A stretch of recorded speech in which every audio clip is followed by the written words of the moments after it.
Olá, meu irmão, minha irmã, paz de Jesus no teu coração, um dia feliz, um dia abençoado, uma quarta-feira da segunda semana da quaresma, com muitas bênçãos para você e para sua família. Nós invocamos o Espírito Santo de Deus nesse momento para nos acompanhar. Nesse momento de oração, acho que esse clamor pelo Espírito Santo acompanhe o desejo de que ele esteja conosco durante todo o dia, iluminando as nossas decisões, ponderando a nossa fala, enternecendo o nosso coração, aprimorando a nossa escuta, fazendo com que de fato sejamos construtores da paz, da comunhão, da fraternidade, do amor. Só o Espírito Santo de Deus é capaz de completar o que falta em nós para que a nossa vida cristã seja uma vida de verdade, não é? É essa abertura ao Espírito Santo de Deus que faz com que sejamos, de fato, irmãos e irmãs na caminhada. Eu estou aqui olhando o nosso perfil, o nosso canal, né, no YouTube, e estou vendo que a gente está pertinho de alcançar os 2.000 membros, né, os 2.000 membros do nosso canal. Fico assim super feliz, já estamos na casa dos 1.900, vamos ver aqui direitinho, já estamos aqui na casa dos 1960.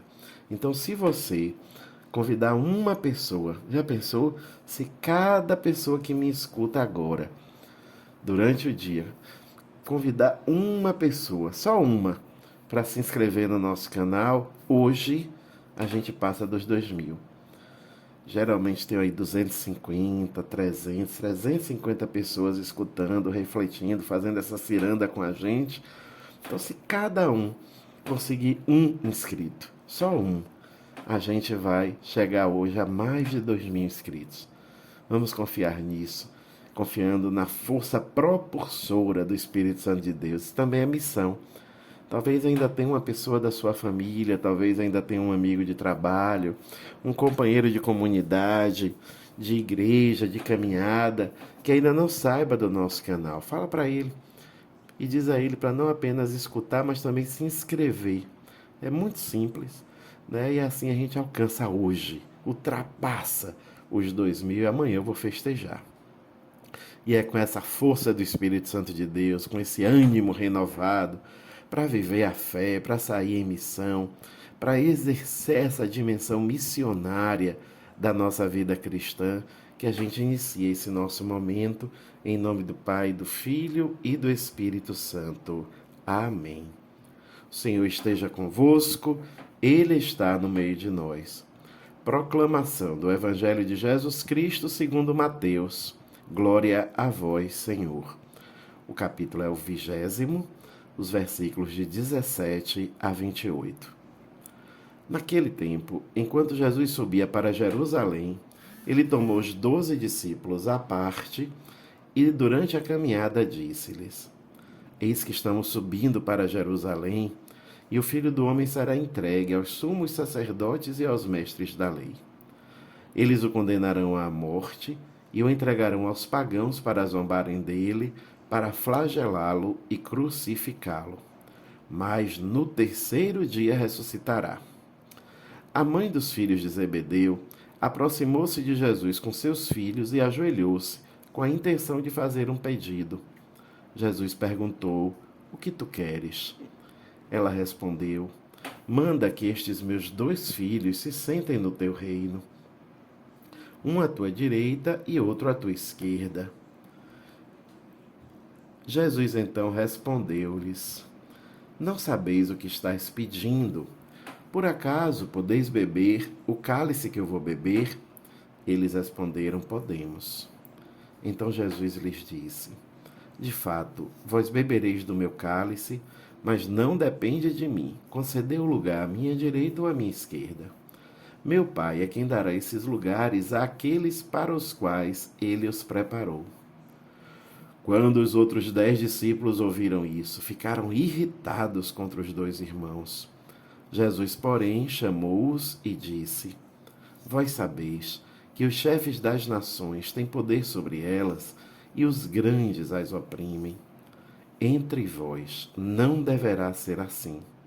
Quem quiser tornar-se grande, torne-se vosso servidor. Quem quiser ser o primeiro, seja vosso servo. Pois o Filho do Homem não veio para ser servido, mas para servir e dar a sua vida como resgate em favor de muitos. Palavra da salvação. Glória a vós, Senhor. É muito interessante, não é, meus irmãos? A mãe dos filhos de Zebedeu caminhava com Jesus. Os filhos de Zebedeu estavam ali muito próximos, eram um dos 12, faziam parte do grupo dos 12. O viram tanto, viram Jesus fazer tantas coisas. E subindo para Jerusalém, ainda pensavam que Jesus estava falando de um reino temporal, de um reino humano. Por isso pediram, coitados, um lugar de destaque, um cargo de confiança a Jesus. Não sabiam o que estavam pedindo. Jesus estava falando de um reino que o trono seria a cruz, que a coroa seria de espinhos, que o manto seria aquele inconsútil, aquele indivíduo, um rei flagelado, um rei crucificado. E eles não tinham entendido. Mas convenhamos, eles ainda não tinham participado, eles ainda não haviam participado de todos os mistérios que estavam por vir. Eles ainda não tinham visto Jesus crucificado, eles ainda não tinham feito a experiência com o ressuscitado, eles ainda não tinham recebido a efusão do Espírito Santo. O pior, muito pior do que a mãe ou os filhos de Zebedeu, somos nós. Porque 2000 anos depois, com todo o mistério revelado, com o Espírito Santo e o testemunho de apóstolos, de mártires, de santos, do magistério e do ensinamento da igreja, ainda hoje, tantas e muitas vezes, nós confundimos as coisas de Deus com as coisas do mundo. E queremos dar às coisas de Deus as mesmas características das coisas do mundo. E queremos, com relação às coisas de Deus, ter direitos parecidos com os direitos que, porventura, desejemos para com as coisas do mundo. Aí é difícil. Quando a gente ainda hoje faz essa confusão. Quando a gente ainda hoje, depois de tantos santos e santas, depois do ensinamento da igreja, depois da própria revelação na Sagrada Escritura nos mostrar que o reino de Jesus é um reino de serviço, é um reino de simplicidade, é um reino que se constrói no cotidiano e muitas vezes, e na maioria das vezes, no anonimato de homens e mulheres que vivem simplesmente o amor, na partilha dos dons e da vida, nós ainda confundimos o reino de Deus e pensamos e desejamos poder ao invés de serviço. Ainda queremos ser os primeiros quando deveríamos desejar os últimos lugares. Enquanto deveríamos desejar estar com Jesus na cruz, muitas e tantas vezes queremos estar com os poderosos nos lugares de poder e de mando. Vamos nos converter, não é? Quaresma é sempre tempo de conversão. É sempre tempo de voltar o coração para compreender e abraçar a lógica do Evangelho, que sempre está diametralmente oposta à lógica do mundo. Por isso, quem quiser ser o primeiro, seja servo.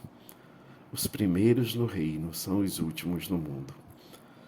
Que busquemos isso, que busquemos o nosso lugar no reino, para além de um lugar no mundo.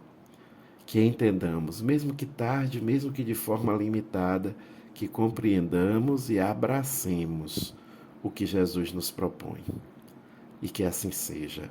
Amém. Deus te abençoe, meu irmão, minha irmã, em nome do Pai, do Filho e do Espírito Santo. Amém.